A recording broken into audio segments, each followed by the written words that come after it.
Vamos lá, gente, boa noite. Temos aqui a entrada do Edmar. Vamos lá, Edmar. O Edmar estava com problema. Ah, entrou aqui, ó. Entrou aqui. Vamos lá.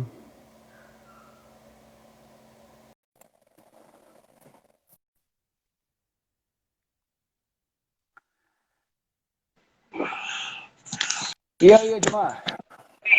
Tudo tranquilo? Boa noite, Parece tudo que bem? firmou um pouco a luz aqui. Ótimo. Vamos aproveitar ao máximo. O Edmar, Vamos antes de ver. mais nada, eu queria agradecer muitíssimo a sua disponibilidade para bater esse papo aqui comigo. É um tema muito importante, você sabe disso.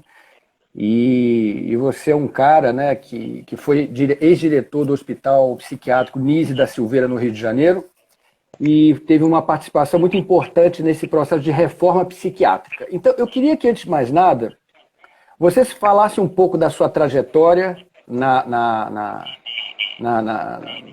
luta antimanicomial, como é que você foi parar no hospital, como é que foi o seu trabalho lá, o trabalho da reforma, explicar um pouco do que se trata a reforma psiquiátrica, para quem não entende. Tá bom, Latufi, eu que agradeço a lembrança sua. Eu já estou aposentado, afastado da lida, mas é claro que um guerreiro, quando chama ele para dar uma olhada no que está acontecendo, principalmente no momento que nós estamos vivendo, a gente não vai acusar, até porque eu tenho muito carinho por você, em termos de que quando eu estava na direção, você me deu uma ajuda com aquelas pinturas dos pacientes no muro do hospital, que foi uma coisa de saída para fora da loucura que estava preso. Isso já fazem, lá vão 20 anos que a gente fez esse trabalho lá com você. E isso eu tenho com muito carinho. Eu tenho na minha sala aquela caricatura que você fez, me chamando do cangaceiro da reforma, o que muito me honra. Eu sempre coloco ela nas redes sociais para que seja visto para as pessoas que você me reconheceu como um cartunista famoso que você reconhece o velho aqui como um guerreiro dessa reforma psiquiátrica, apesar de ocupar os cargos de direção que nem sempre acontece nesse país, né? Claro. Nessa época. Mas vamos lá. A reforma psiquiátrica, a gente tem mais de 30 anos nessa luta. Ela é o que é? Ela é uma tentativa de você tirar as pessoas do manicômio para tratar em liberdade. Essa é uma proposta em que você vai fazer com que as pessoas possam ser tratadas em liberdade e não com o confinamento. Por outro lado, se leva essa proposta de inclusão para discutir com a sociedade, e nós vamos buscar essa discussão no campo dos direitos humanos, não só da saúde mental, porque as pessoas também estavam violadas na questão dos direitos humanos na internação psiquiátrica.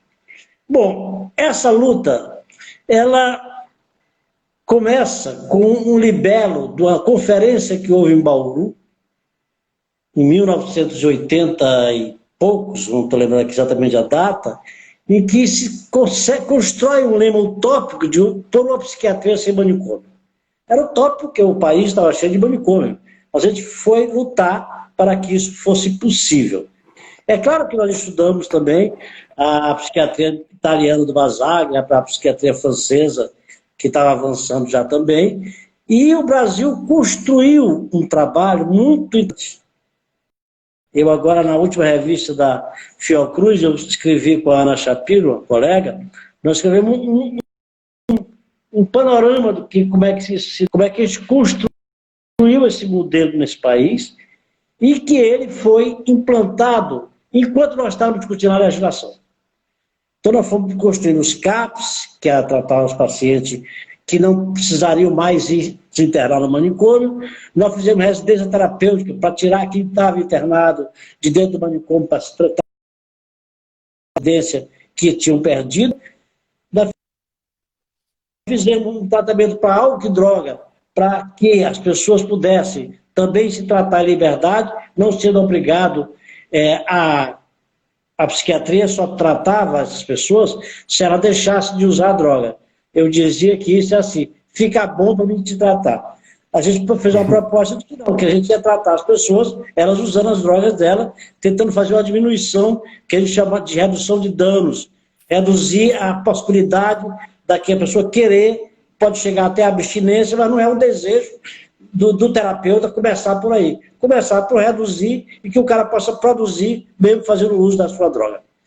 Todo esse trabalho de 30 anos, ele vai se materializar nos governos petistas com uma legislação exclusiva para essa situação. São as 100 portarias que hoje os jornais noticiam que querem derrubar essas portarias. Por que são essas portarias? Foram a construção de dispositivos sociais, dispositivos em comunidade que pudessem tratar da loucura. Por que nós optamos por essa questão? Porque cabia também no nosso entendimento, de nós, o grupo que elaborou a reforma psiquiátrica, nós partimos de um princípio de que a loucura é algo muito complexo para ficar na mão da medicina só. Nós precisamos de outros profissionais para o entendimento do que seja esse fenômeno humano.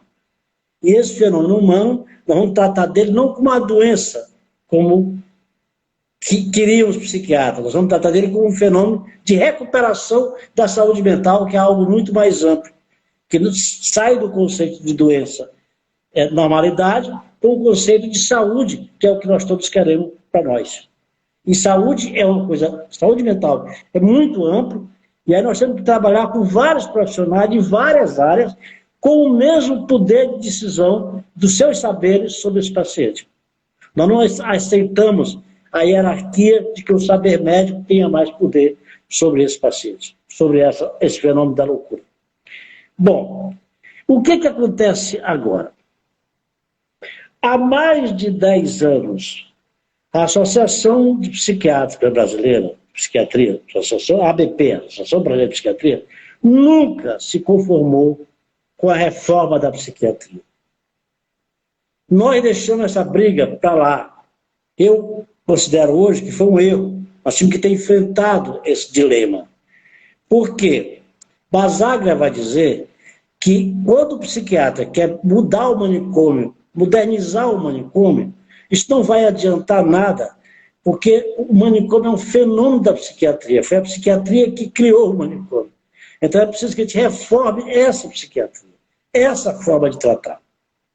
E esses psiquiatras que se refugiaram numa associação de classe e que tem por interesse o seu trabalho privado, eles se bateram muito com essa questão que a gente vinha colocando na legislação brasileira.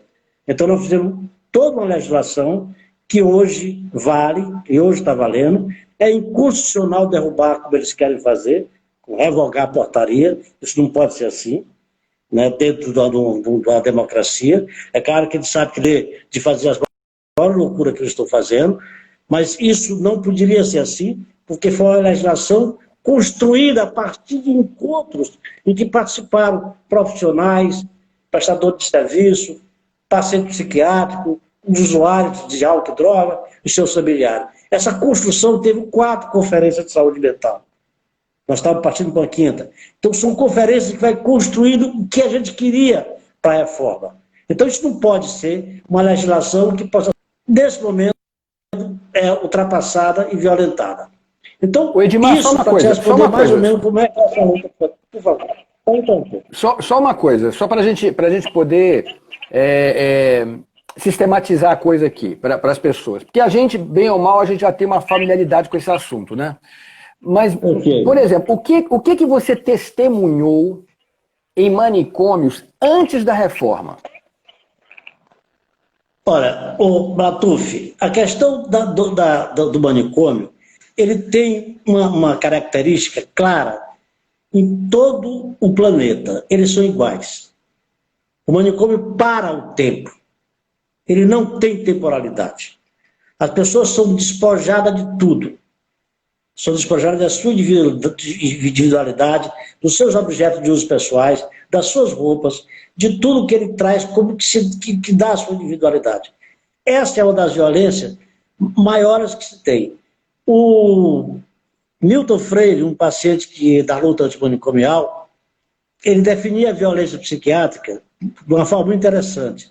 Ele dizia: vocês acham que a gente é violentado no hospital quando vocês amarram a gente, quando dão eletrochoque?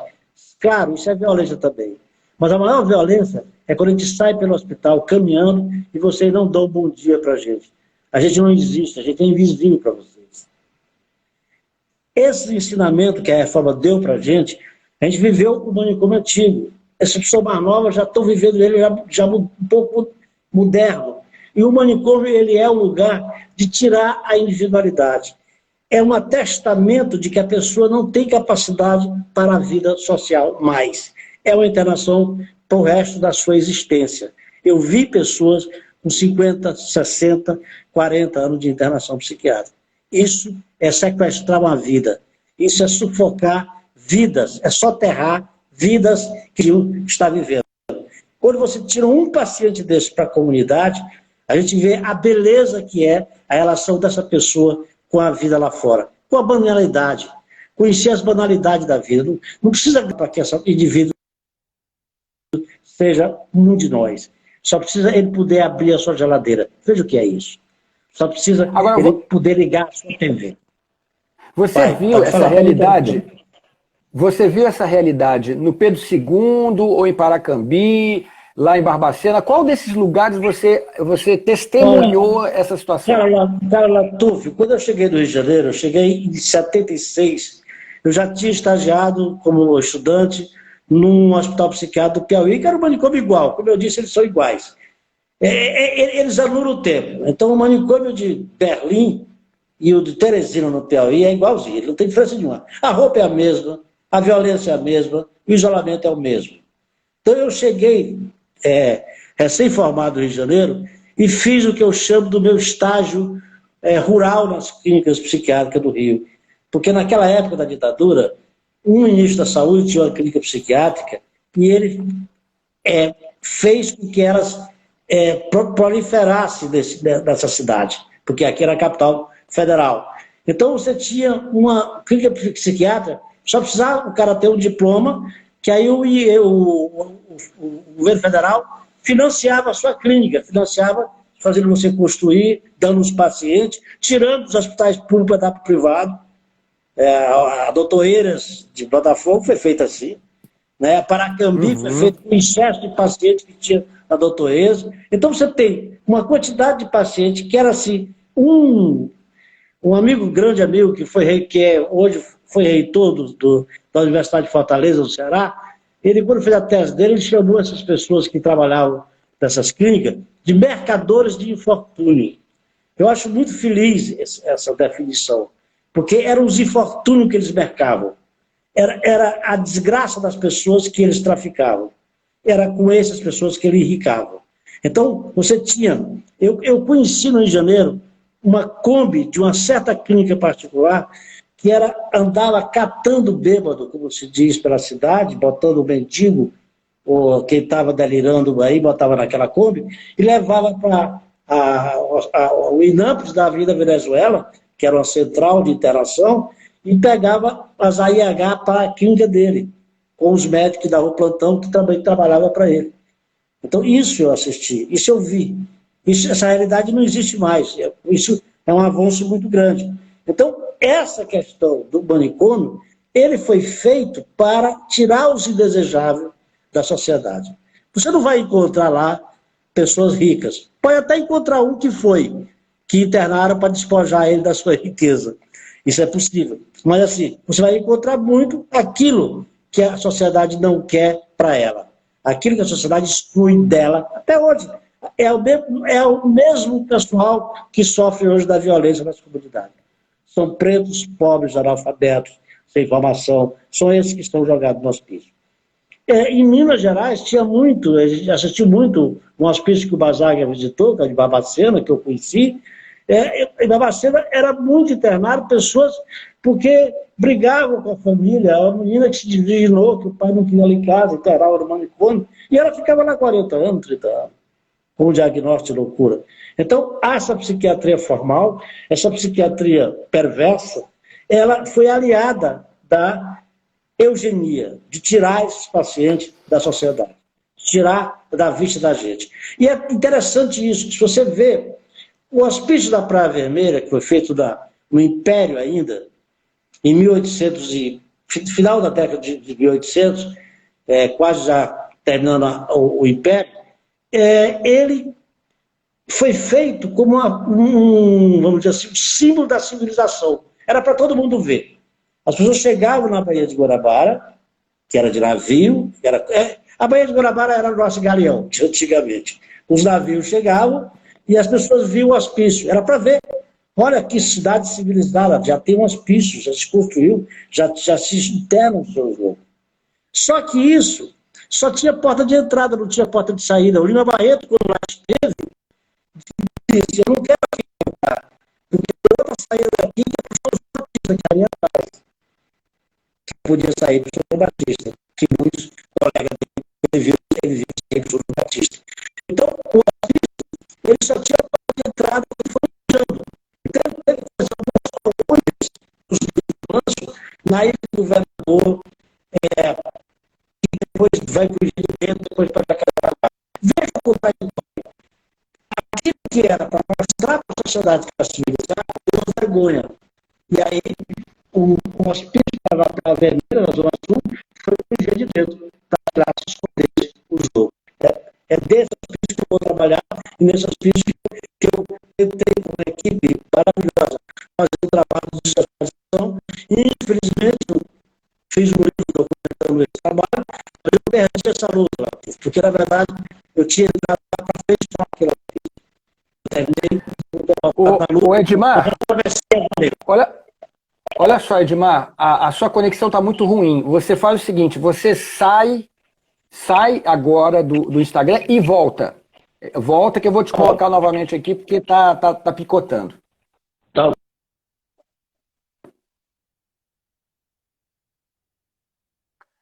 Bom, gente, nós vamos aguardar aqui a volta do Edmar Oliveira, o ex-diretor do Hospital Psiquiátrico Nise da Silveira, está falando sobre a questão da luta antimanicomial, né, dessas medidas que o Bolsonaro anunciou em relação à saúde mental no SUS, né, revogar portarias, mas a conexão dele está muito ruim, deu uma pipocada, ele vai entrar novamente para a gente continuar esse papo aqui, que está muito bom. De uma pessoa que conhece por dentro esse tema, né? Vamos aguardar aqui, entrar novamente.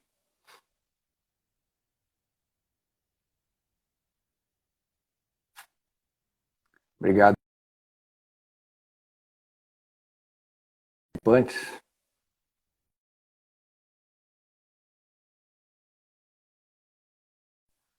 Ele já tinha me dito que ia ter esse problema, que onde ele está, a internet está variando, né? Por conta da chuva e tal. Então vamos aguardar que ele entre novamente. Deu uma pipocada aqui. Deixa eu ver aqui. Deixa eu ver. Não, ainda não entrou, não. Ainda não entrou. Ah, entrou aqui. Vamos lá, pera aí, Edmar. Peraí que eu vou te colocar aqui. Vamos lá.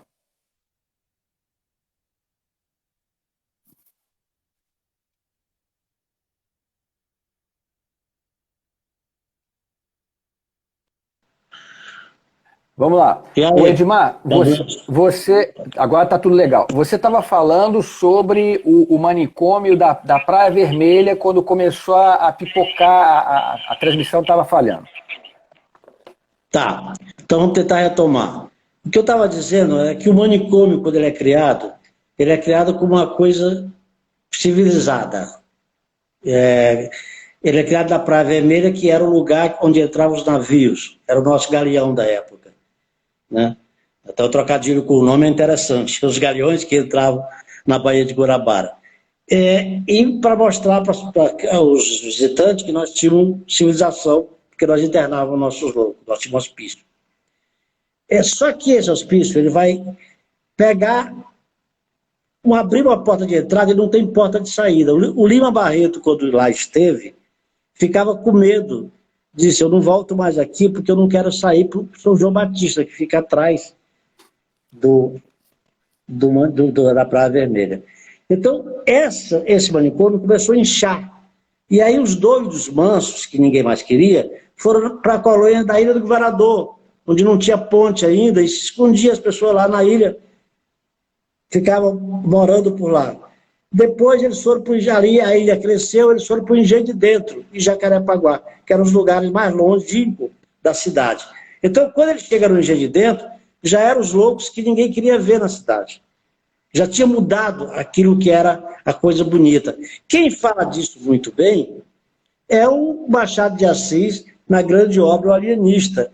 Eu acho que as pessoas que têm interesse nesse assunto deviam ler Machado de Assis, porque o Alienista conta essa história da loucura em que você vai procurar a loucura e vai achar tanta loucura que não tem lugar para todo mundo dentro desse manicômio. É isso que eu estava querendo dizer naquele momento, que pipocou e eu não sei mais o que se perdeu. Mas pode interromper quando você quiser. Não, perfeito.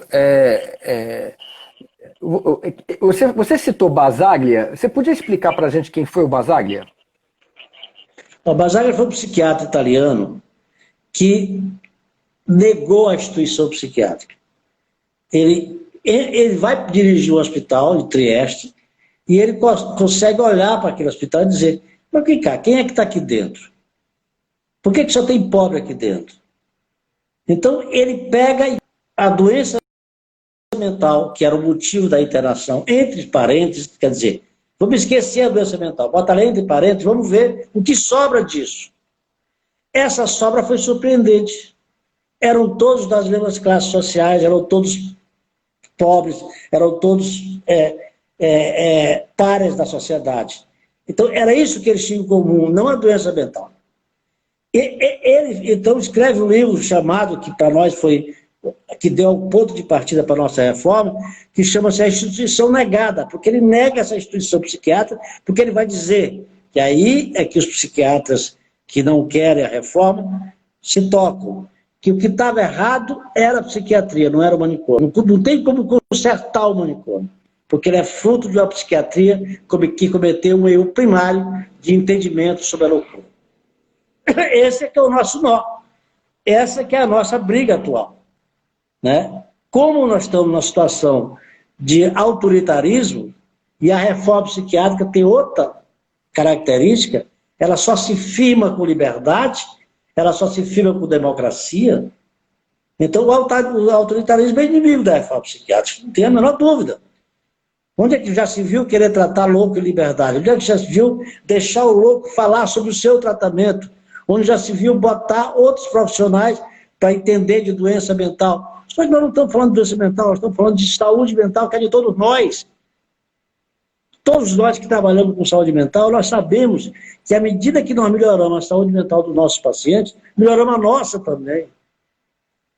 Há uma troca em termos dessa saúde mental geral, e não, se a gente não isola, não vai falar de doença mental, nessa coisa que a psiquiatria se bate muito. Eu sou um psiquiatra, mas eu sou um psiquiatra dissidente da maioria dos psiquiatras que acham que não tem que reformar a psiquiatria. Eu acho que a psiquiatria cometeu erros absurdos com o tratamento da doença mental. E esses erros só são recuperados pela reforma psiquiátrica, porque ela propõe o tratamento em liberdade, porque ela propõe um dispositivo que substitui o manicômio, porque ela propõe que a gente faça uma ética de inclusão dessa população. Isso é a reforma psiquiátrica. O Edmar, me diz uma coisa. Como é que você vê, como é que você poderia descrever essas medidas anunciadas pelo Bolsonaro? Pois é, eu já tentei falar sobre ela, mas pode ser que tenha ficado confuso. A questão básica é que há 10 anos, mais ou menos, quando nós instituímos quase todas as medidas de fazer essa reforma psiquiátrica no país, de instituí-la, de normatizar CAPS, de normatizar residência terapêutica, unidade de acolhimento, atendimento em hospital geral, etc., etc., etc. Há 10 anos que a Associação Psiquiátrica Brasileira, os psiquiatras que prestam mais atenção no seu trabalho privado do que no público, ele briga com essa reforma. Ela briga porque ela não aceita a reforma da psiquiatria. Ela aceita que o hospital pode ser melhor do que a reforma. Essa é uma briga que eu estava dizendo antes, que nós não levamos isso muito a sério, nós deixamos isso para lá. Que era uma briga que eu me batia muito, que a gente tinha que ir para a definição. Não dava para escamotear essa briga, porque ela ia ficar oculta e ela ia aparecer mais tarde como ela aparece agora.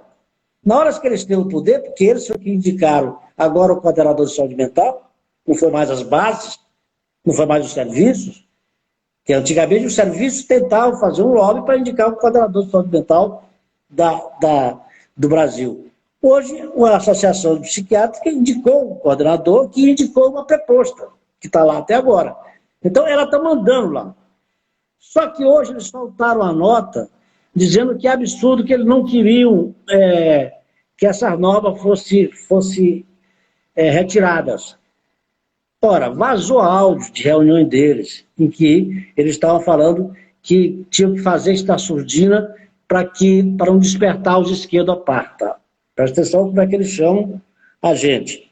Então, há uma briga política, não é como a gente negar isso. Há uma briga de concepção política, sim. E essa briga foi escamoteada, ela sempre foi escamoteada. Então, agora, quando eles dizem que não, eles dizem, não fizemos isso. Mas é como tirasse o bode da sala, porque eles querem recuperar a nota técnica de 2017, no governo Temer, que eles já acabavam com a reforma ali. Porque eles diziam, não tem mais serviço substitutivo, o hospital não vai mais fechar leito. Ora, se ele diz essas duas coisas, já está sendo contra a reforma. E eles querem instituir isso. É isso que está em jogo.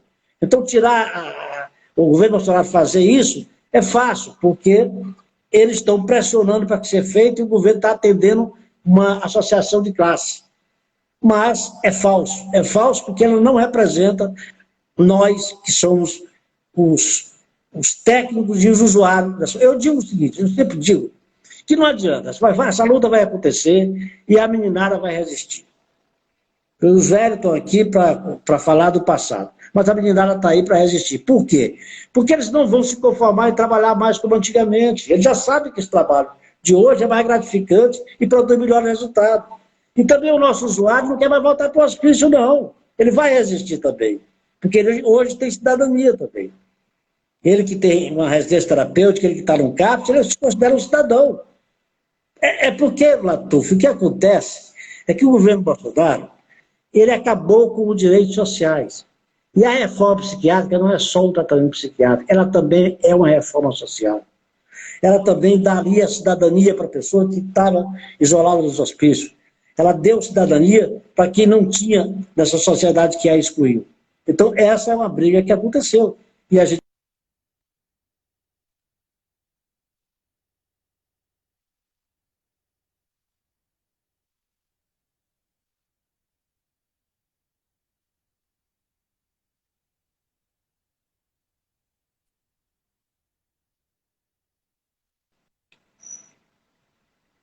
alguma interferência, Arthur? Tá, pode continuar. Deu uma interferência, mas agora voltou. Não, mas é isso. O que eu estava dizendo é que essa briga não pode ser escamoteada. Eles estão querendo fazer o que sempre quiseram, que é tornar para o que estava antes da reforma. É um projeto de retorno ao passado. E a nossa reforma é reconhecida. Sim, por favor, pode concluir. Pode concluir. Não, é que a nossa reforma é reconhecida no mundo todo como uma reforma muito avançada. A reforma psiquiátrica brasileira, ela hoje tem um respeito em todo o planeta. Isso mexer com a gente é mexer com fogo. É mexer com o pessoal que sabe o que está fazendo. Nós não estamos brincando com isso. Nós temos as academias trabalhando sobre a reforma, nós temos a ciência trabalhando na reforma, nós somos um movimento científico, muito científico. Também a ciência tem seu viés político também. Não tem como se afastar essas coisas, porque eles só nos acusam de ser político, de ser esquerdopata. É isso, a acusação é essa. Que se a gente quer tratar em liberdade, nós precisamos de liberdade. Militarismo. É a briga, nós estamos na briga, nós estamos no meio da confusão. O Edmar, tem uma coisa interessante que é o seguinte, bom, a reforma ela acabou com os manicômios como a gente conhecia, né? Aquele depósito de gente, como era o Juqueri, por exemplo, né? A colônia Juliano Moreira, como era o Barbacena, né? Aquelas pessoas nuas, etc. Mas você tem agora um advento de um negócio chamado comunidade terapêutica, que já tem recebido muitas denúncias de maus tratos, de cárcere privado, até de tortura, né? E essas comunidades elas estão muito nas mãos de evangélicos, né? De entidades evangélicas. E, obviamente, a base do Bolsonaro é também a base evangélica. Então, eu queria que você falasse um pouco sobre essas comunidades terapêuticas, né? E exatamente essa relação que o Bolsonaro tem, provavelmente, por conta dessas medidas que ele acabou de anunciar, com essas comunidades terapêuticas. Vamos lá. Primeira coisa é o erro de conceito. Comunidade terapêutica é um conceito francês, de uma psiquiatria do começo da psiquiatria francesa, que não tem nada a ver com essas comunidades religiosas, como eu as chamo no nome delas. Elas são comunidades religiosas que sempre tiveram aí internando o filão dela, que é álcool e droga. Esse é o filão. Porque na reforma conseguiu a cidadania da loucura, mas não conseguiu a cidadania desse filão que ela estava usando. E nós, da reforma, aceitamos essas comunidades que eu me bati tanto para não aceitar. Eu me aposentei precocemente do Ministério da Saúde, porque não aceitava o Ministério da Saúde da Dilma já atuando e colocando na rede de saúde as comunidades terapêuticas. Porque eu sabia que era uma furada. Eu sabia o que era isso. Ora, você tem uma questão basal, que é o tratamento que eles chamam em nome de Jesus. Eu não vou competir com Jesus. Ele é muito mais poderoso do que todo o meu arsenal terapêutico. O que eu tenho que discutir é só o seguinte: Jesus, para fazer o milagre dele, tem que ser voluntário. Se as pessoas quiserem ir para lá, se internar, e em nome de Jesus, receber Jesus e deixar de usar droga, eu não tenho nada com isso, desde que seja voluntário. Porque penitência involuntária é castigo, é tortura. Esse é o grande problema. Esse é o grande problema. Eu não vou competir com elas. Eu não tenho competência. Só que o dinheiro do SUS é muito pouco para dar para elas. Elas que façam o dízimo e trabalham com Jesus. Não tem nenhum problema com isso. Elas devem existir. Eu não tenho contra. Eu sou contra elas estarem na rede de saúde mental. E hoje, porque foram aceitas no começo, elas têm um protagonismo absurdo. Hoje elas estão mandando em vários governos, inclusive governo de esquerda. Porque não são só religiosos evangélicos, não. Tem católicos também nessa história. É um filão policiais de também, dinheiro. né? Sim, os cara querem esse dinheiro do SUS. Essa que é a brincadeira. A brincadeira é essa. Eu sempre, quando discuto, eu discuto abertamente com eles. Eu falo, gente, Jesus não precisa do dinheiro do SUS. Ele tem muito mais poder do que a gente para curar essas pessoas. Então, deixa o dinheiro do SUS para gente que não sabe lidar como Jesus sabe. Não vamos fazer uma encrenca aí. Vocês ficam com Jesus e eu fico do outro lado. Cada um faz o seu trabalho. Nós não vamos competir com isso. Agora deixa o dinheiro para mim, porque esse dinheiro aqui, quem tem que lidar com ele é que é a gente que tem que ser pago, que tem que trabalhar, que tem que dar casa para pacientes, que tem que dar serviço para eles. O serviço de vocês é feito pela religião, pelo dízimo, é outra cobrança. Ou, na questão social, não diante da saúde. Jesus não é médico. Ele é um poderoso que não tem nada a ver com a medicina. Então, vamos separar as farinhas, como diz na minha terra. Né? Vamos separar isso, porque essa coisa está muito... assim, é claro que aí tem todo um lobby, vários deputados, tem a bancada evangélica que vive, que tem deputados que são donos de redes de comunidade terapêutica pelo sertão da Bahia. Eu conheço um desses que é deputado, que dizia que os pacientes obedeciam a Tereza. A Tereza era um taco de beisebol que eu andava com ele. Isso ele disse em praça pública. É um deputado, chamado de Maluquinho na Bahia. Está aí, é dono de comunidade terapêutica. Tem vários. Na minha terra, no Piauí, é um escândalo. E aí lá o governo é do PT. E é um escândalo também. A relação do governo do Estado com as comunidades terapêuticas. Então são poderosos instrumentos que entraram na saúde mental. Então, isso, Lator, você aponta muito bem, porque para os meninos que estão aí, que não são da área e tal, isso é o manicômio do futuro. Esse é o manicômio do futuro. Né? Esquece o maluquinho lá que está no CAPS e vamos pegar esse outro filão, que é o cracudo, quem está na desgraça, na miséria. Né? Porque é uma coisa que a sociedade precisa entender, e aí quando a gente fala da reforma, a gente bota a sociedade no meio porque ela precisa entender algumas questões. A questão principal que ela tem que entender, e aí nós temos que discutir bravamente, tentar botar, enfiar na cabeça das pessoas, é que as pessoas não estão daquele jeito, não estão desgraçadas por causa da droga. A droga é consequência dela estar desgraçada. Vamos inverter a situação. Se a gente for pegar a história dessas pessoas, a clínica da narrativa dessas pessoas, você vai ver que são pessoas excluídas de tudo e que a droga é uma tábua de salvação no final da carreira deles. Já não tem mais para onde ir. Essa é uma verdade que não quer ser dita. Você tende a culpar a droga, a culpa é a droga. Então o cara usa droga, o cara é desgraçado, vai se lascar por causa da droga. Então, isso não é verdade. O cara já está excluído, ele já foi miseravelmente excluído, ele já foi violentado antes. Isso é o ponto final. Isso não é ponto de partida. Então é preciso que se reinvente história de vida. E não é trancando essas pessoas no manicômio que você vai reinventar essas histórias de vida.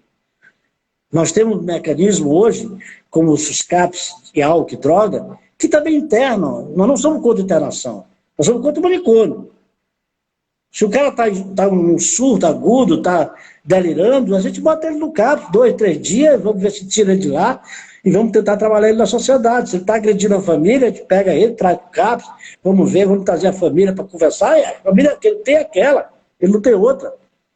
Então, essa é uma novidade que a sociedade precisa comprar também, porque ela quer que tire o cracudo de perto dela. E isso não é a solução. Que é uma falsa solução, é um simplismo e que não vai ter resultado nenhum. Nenhum. As comunidades terapêuticas, elas não curam ninguém. A não ser aqueles casos que, de fato, o cara acredita em Jesus e acontece um milagre, que ele crê naquilo e que ele sai, vira até um evangélico também e tal. Isso é possível, mas isso é raro, esses casos. Não são casos que vão acontecer com todas as pessoas. Então, nós precisamos colocar um ponto dessa questão.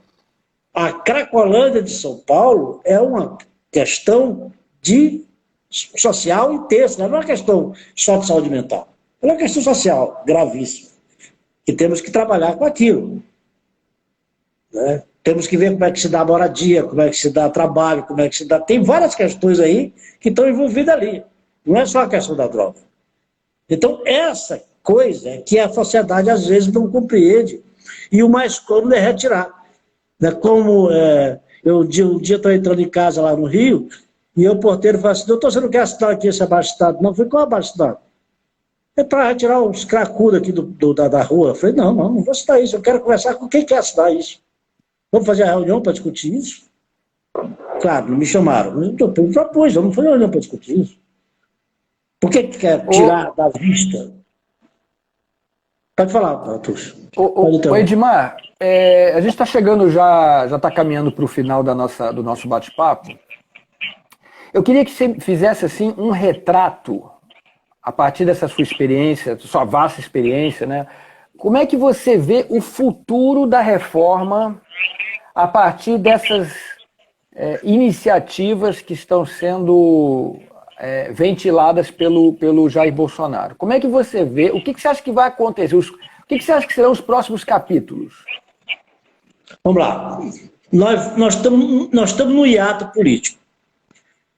A realidade é assim, né?